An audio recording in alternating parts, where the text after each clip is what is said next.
みんなが V 系を好きになったきっかけって何なの？なんですかね、まあ僕だったらなんかルナシーとかうんうんうんその辺から入ったりしましたけど、うん。どうですかね。僕はあれですね、可愛い女の子の友達が V 系好きで、その子にモテたかったかはいはい。不純だなぁ。なるほどね。ひみこは？私は全然違うジャンルが好きだったんですけど、当時その人がたまたま映画で共演した相手がビジュアル系バンドの人で、ほうほうほそれが入りでしたね。う。けど誰が出てた？サグのたけるさんが出てたね。なるほど。ビートロックラブっていう映画に出たことがあるんですけら。ど、ビートロックラブ。それなんかちょっとエロい感じの。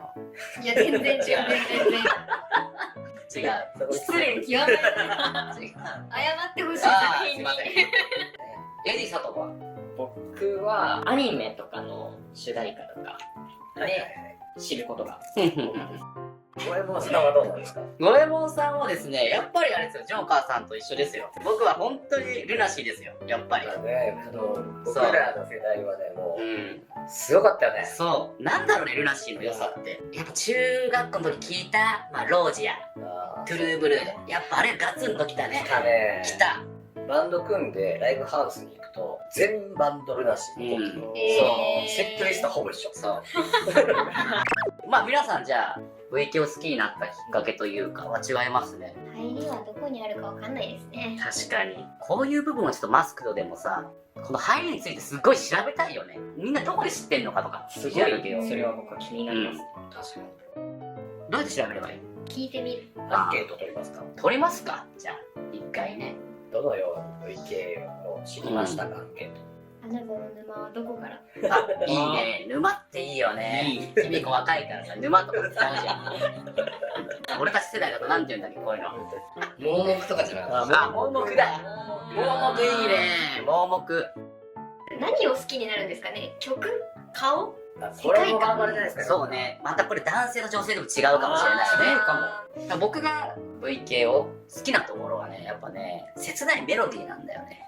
なんか例えばまあ、ルナシー、また言うけど、まあ好きな、トゥルーブルーとかもすごい切なくて、この部分に惹かれた気がする。その後になんかビジュアルがついてきたかなっていう。切なさ、儚さうんみたいなのを超えていくみたいなそうところそうそうそう力強さというか、そうそうそう。でも超えられない弱さみたいな。そうそうそうそう。ビジュアル系やるという。ジョーカーさんビジュアル系やられてました？ビジュアル系やったことない。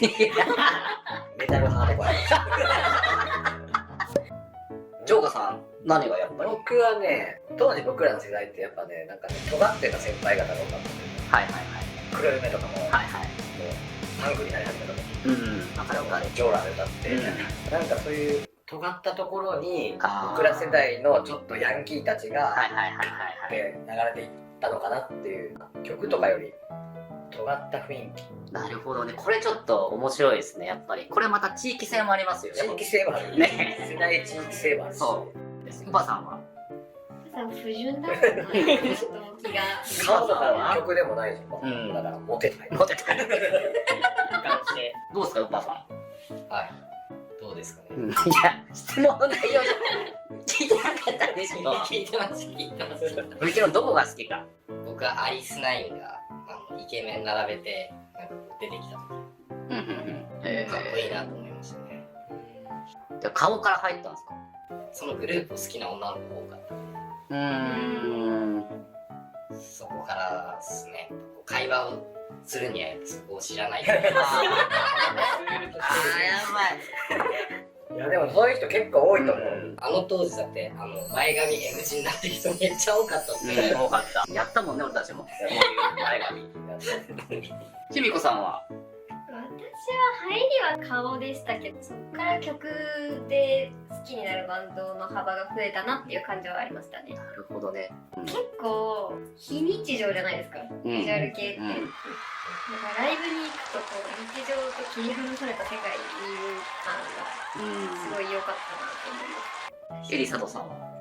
僕は世界観とかで結構好きになる部分が多くて、知るきっかけもアニメの主題歌だったりっていう部分が多かったんで、そのアニメと世界観合ってるなみたいなところでかっこいいなって思って、で入り込んでいく感じでしたね。若い子はやっぱアニメとリンクしてて気になる。そうやっぱねアニメとビジュアル系っていうものが開発されたじゃないですか、そうね。はい、それでやっぱ海外にも VK が流れていったっていうのがあるんで、どうですかマスクドの我々もアニメーションなんでタイアップ募集いいですね。